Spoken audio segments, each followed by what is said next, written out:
उस दिन बंदर पेड़ पर उदास बैठा था क्योंकि उसका दोस्त गब्बर कुत्ता जंगल छोड़कर जा रहा था। उसे पता चला था कि इतने दिनों बाद शहर से कुछ लोग आए हैं और गब्बर को लेकर जाने वाले हैं, क्योंकि उनको गब्बर पसंद आ गया था।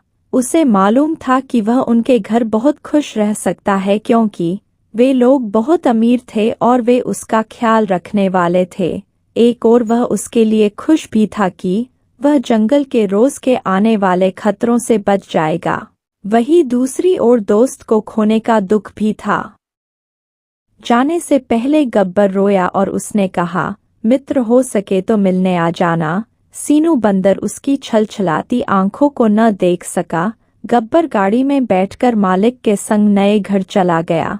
बहुत दिनों बाद जब सीनू को उसने दोस्त की खबर लेने की सोची, वह उस शहर में अपने दोस्त की खुशबू को पहचान कर पहुंच गया। वहां उसने जो नजारा देखा उसकी आंखें फटी रह गई। वह तो सबके संग ऐश कर रहा था।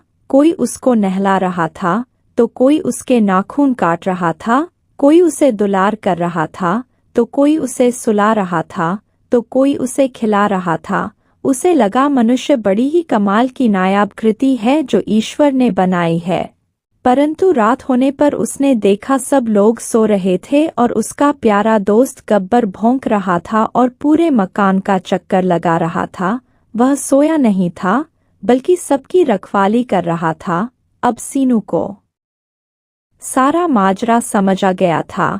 पल में ही मनुष्य के प्रति उसका विचार बदल गया। उसने सोचा, ईश्वर ने मनुष्य को सबसे चालाक और स्वार्थी बनाया है। वह अपनी आवश्यकता के हिसाब से अपना व्यवहार करता है। अच्छा है कि वह किसी मनुष्य के हाथ नहीं आया। उसे शहर से जंगल चले जाना चाहिए। यही उसका भाग्य है कि वह स्वतंत्र है, आजाद है। वह किसी का मोहताज नहीं है, न ही किसी के घर का रखवाला है। वह एक आजाद खुश जीव है। सोचता हुआ पेड़ पर कूदता हुआ उछल कूद करता हुआ जंगल में गायब हो गया। उस दिन के बाद वो कभी भी अपने मित्र से मिलने नहीं गया।